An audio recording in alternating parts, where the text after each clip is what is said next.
নমস্কার বন্ধুরা, খুশির রান্নাঘরে আপনাদের সবাইকেই স্বাগত। আজকে আমি তৈরি করছি দই পটল। তো আসুন তাহলে দেখে নেওয়া যাক কিভাবে তৈরি করছি আমি এই সম্পূর্ণ নিরামিষ দই পটল। এই দই পটল তৈরির জন্য এখানে আমি নিয়ে নিয়েছি 750 গ্রাম পরিমাণ পটল।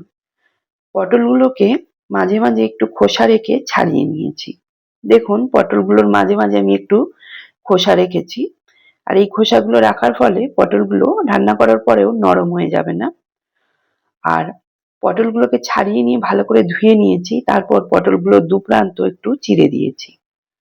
এরপর এই পটলের মধ্যে আমি দিয়ে দেব সামান্য একটু হলুদ গুঁড়ো, আর দিয়ে দিচ্ছি পটলের স্বাদ অনুযায়ী লবণ। দিয়ে এই লবণ আর হলুদটা পটলের সাথে খুব ভালো করে মাখিয়ে নিচ্ছি। তো লবণ হলুদটা মাখিয়ে নিয়ে পটলগুলোকে একটা সাইডে রেখে দিলাম। এবার এই দই পটল তৈরির জন্য এখানে নিয়ে নিয়েছি আমি 4 চামচ পরিমাণ টক দই। এবার এই দইয়ের মধ্যে আমি দিয়ে দেবো, এখানে আমি একটা জায়ফলের টুকরো নিয়েছি, সেই জায়ফলটা একটা গ্রেটার দিয়ে গ্রেট করে এর মধ্যে দিয়ে দিচ্ছি।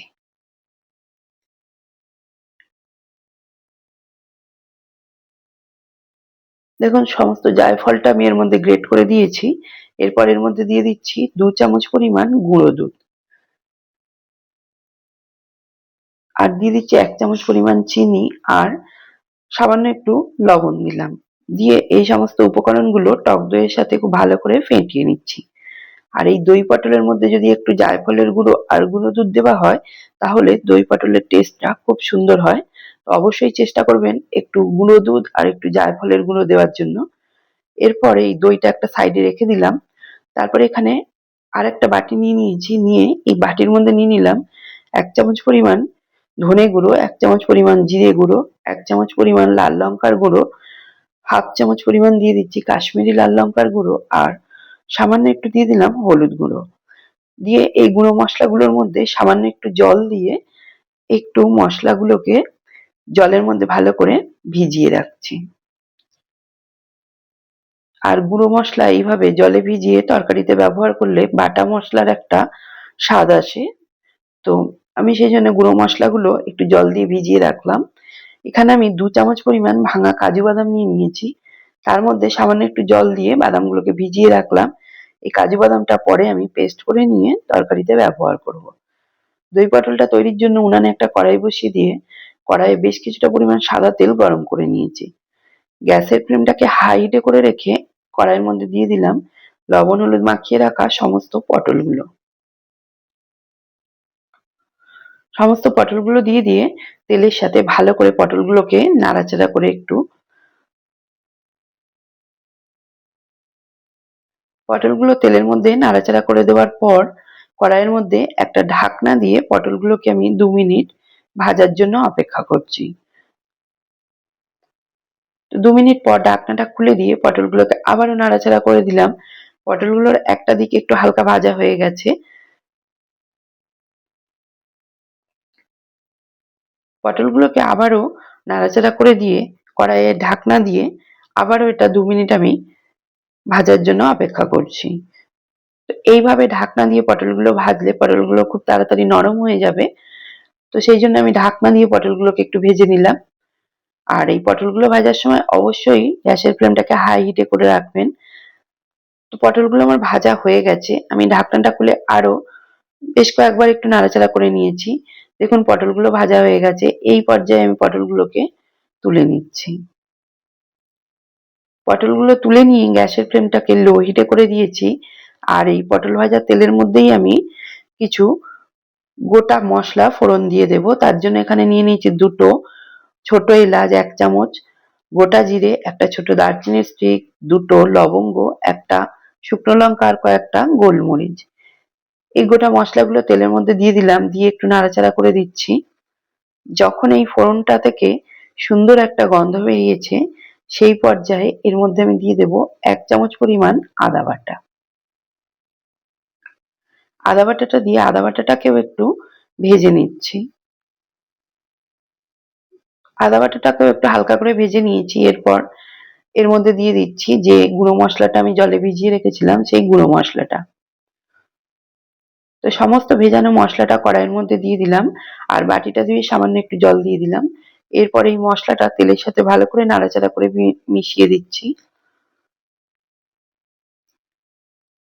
তেলের সাথে মশলাটাকে খুব ভালো করে নাড়াচাড়া করে মিশিয়ে দিয়ে কড়াইয়ের মধ্যে একটা ঢাকনা দিয়ে গ্যাসের ফ্লেমটা মিডিয়ামে করে দিয়ে এটা 2 থেকে 3 মিনিট একটু কষিয়ে নিচ্ছি। তো 3 মিনিট মতো আমি মশলাটা কষিয়ে নিয়েছি। দেখুন মশলাটা থেকে তেল ছাড়তে শুরু করেছে। এই পর্যায়ে মশলাটাকে আরেকবার একটু নাড়াচাড়া করে নিলাম। তারপর এর মধ্যে দিয়ে দিচ্ছি ভেজে তুলে রাখা পটলগুলো। পটলগুলো দিয়ে মশলার সাথে পটলগুলোকে খুব ভালো করে একটু মিশিয়ে নিচ্ছি। নিয়ে এই পটলগুলোকে মশলার সাথে আরো 3 থেকে 4 মিনিট আমি ভালো করে কষিয়ে নেব।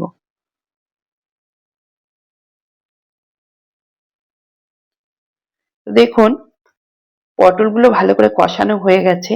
এই পর্যায়ে এর মধ্যে দিয়ে দিচ্ছি যে দইটা আমি ফেটিয়ে রেখেছিলাম সেই দইটা। সম্পূর্ণ দইটা দিয়ে দইটাকে পটলের সাথে খুব ভালো করে একটু নাড়াচাড়া করে মিশিয়ে দিচ্ছি। আর এই পর্যায়ে গ্যাসের ফ্লেমটাকে আমি লো হিটে করে রেখেছি। প্রায় 2 থেকে 3 মিনিট আমি পটলগুলো দইয়ের সাথে কষিয়ে নিয়েছি। তারপর এর মধ্যে দিয়ে দিচ্ছি কাজু বাদাম বাটাটা। যে কাজু বাদামটা আমি ভিজিয়ে রেখেছিলাম সেটাকে পেস্ট করে নিয়েছি। সেই কাজু বাদামের পেস্টটা দিলাম আর দিয়ে দিচ্ছি বাটিটা ধুয়ে একটু সামান্য গরম জল। অবশ্যই চেষ্টা করবেন এখানে গরম জল ব্যবহার করার। দিয়ে কাজু বাদামটাকেও খুব ভালো করে পটলের সাথে আরো 2 থেকে 3 মিনিট কষিয়ে নিচ্ছি। তো কাজু বাদামটা কষানো হয়ে গেছে। এই পর্যায়ে কড়াইয়ের মধ্যে একটা ঢাকনা দিয়ে গ্যাসের ফ্লেমটাকে লো হিটে করে রেখে আমি 3 মিনিট মতো এটা রান্না করে নিয়েছি। তো 3 মিনিট মতো পর ঢাকনাটা খুলেছি। দেখুন গ্রেভিটা অনেকটাই টেনে গেছে। আর এটা আমি মাখো মাখোই তৈরি করব, সেই জন্য এর মধ্যে আর জল দিলাম না। তো এই পর্যায়ে ঢাকনাটা খুলে এর মধ্যে দিয়ে দিচ্ছি 4টে চেরা কাঁচা লঙ্কা আর দিয়ে দিচ্ছি 1 চামচ কসুরি মেথি আমি ড্রাই রোস্ট করে গুঁড়িয়ে নিয়েছিলাম সেই কসুরি মেথিটা আর দিয়ে দিচ্ছি 1/2 চামচ পরিমাণ গরম মশলার গুঁড়ো। দিয়ে এই সমস্ত উপকরণগুলোকে ভালো করে পটলের সাথে মিশিয়ে নিচ্ছি। আর এই সময় অবশ্যই গ্যাসের ফ্লেমটাকে লো হিটে করে রাখবেন, তা নাহলে নিচে লেগে যেতে পারে। তো সমস্ত উপকরণগুলো মিশিয়ে দিয়ে আবারও কড়াইয়ে ঢাকনা দিয়ে এটা 2 মিনিট রান্না করে নিচ্ছি, যাতে কসুরি মেথি আর গরম মশলার গন্ধটা পটলের মধ্যে খুব সুন্দরভাবে মিশে যায়। তো 2 মিনিট মতো পর দেখুন ঢাকনাটা খুলে নিয়েছি। আমার দই পটলটা সম্পূর্ণ তৈরি হয়ে গেছে।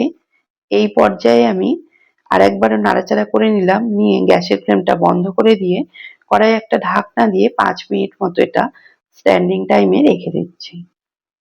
5 মিনিট পর ঢাকনাটা খুলে নিয়েছি। আবারও একবার হালকা হাতে দই পটলটা নাড়াচাড়া করে নিচ্ছি। আর দেখুন গ্রেভিটা বেশ মাখো মাখো হয়ে গেছে।